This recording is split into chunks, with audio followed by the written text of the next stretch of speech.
This video is sponsored by True Gold Republic, the precious metals experts. Talk to one of their experts today about diversifying your portfolio to help assure your future financial security. Find their contact information in the description below and pinned in our first comment.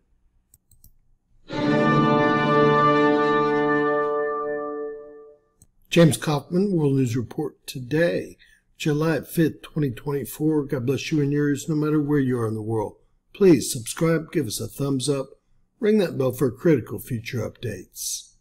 Ladies and gentlemen, Hurricane Beryl is now Tropical Storm Beryl. It's passed over the Yucatan Peninsula as predicted. It's headed into the warm waters of the Gulf of Mexico, where it's supposed to re-strengthen into a hurricane. The bad news is it looks like it's going to go directly over my personal home here in the Woodlands, Texas.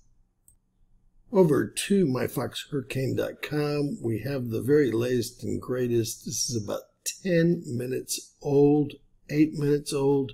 It's the enhanced satellite of Beryl coming off the Yucatan Peninsula. You can still see that rotation.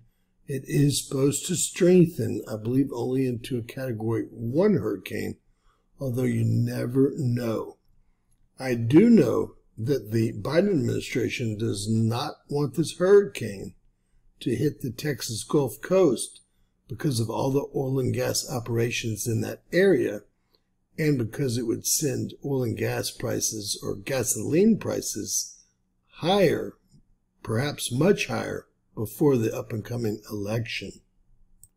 Over to our infrared satellite, our low Invest 96L is no longer being named, so it must have dissipated, although it looks like it's still there to me, just south of the Dominican Republic and Haiti.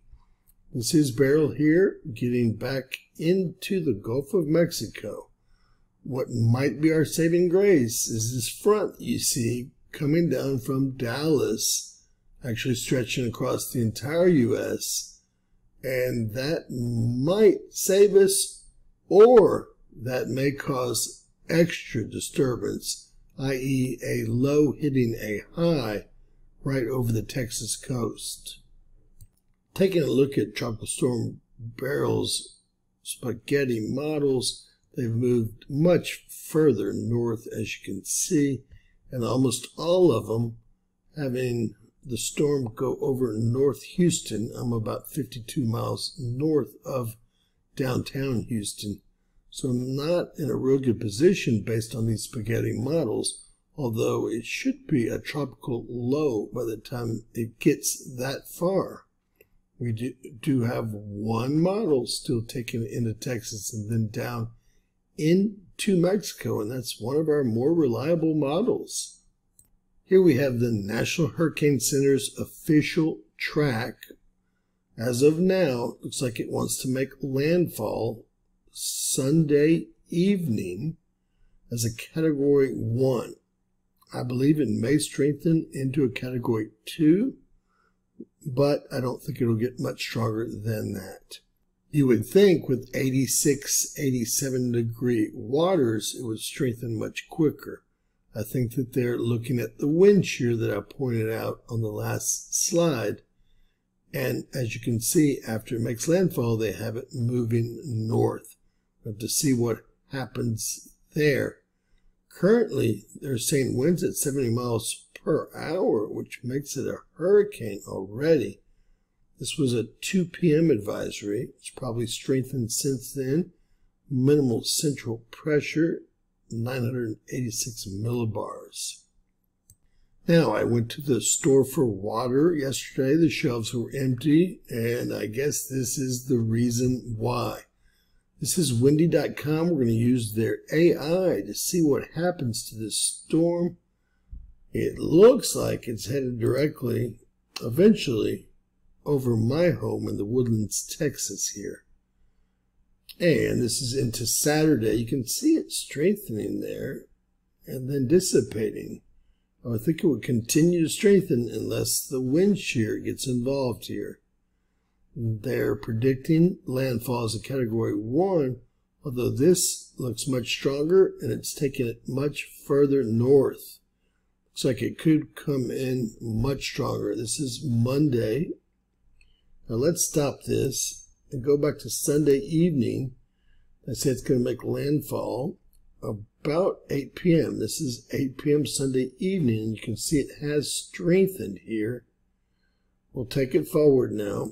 This is into Monday, when the eye really looks like it's going to make landfall, Monday morning. And ladies and gentlemen, this takes it right over my home, hopefully as a low and not a tropical storm or a hurricane. And then you can see that this moves, well, towards the east coast, probably due to a front. That could mean that we have a ton of tornadoes spawned. Here we are Monday at 4 a.m. in the morning, and it looks like the eye is going to hit right around 4 or 5 a.m. Monday morning. This is according again to Windy.com's AI. And it looks like it takes it just to the west of Houston, but then it does curve over the area that I live in. So with that said, God bless you and yours. Always stay prepared. Keep your tanks filled. In a situation like this, if you live anywhere on the Texas or Louisiana coast, also make sure you have plenty of water in the house and some food that does not have to be cooked. Candles and flashlights are always a plus as well. God bless you and yours. Please share, subscribe. Always remember, anything's possible in Bizarro World.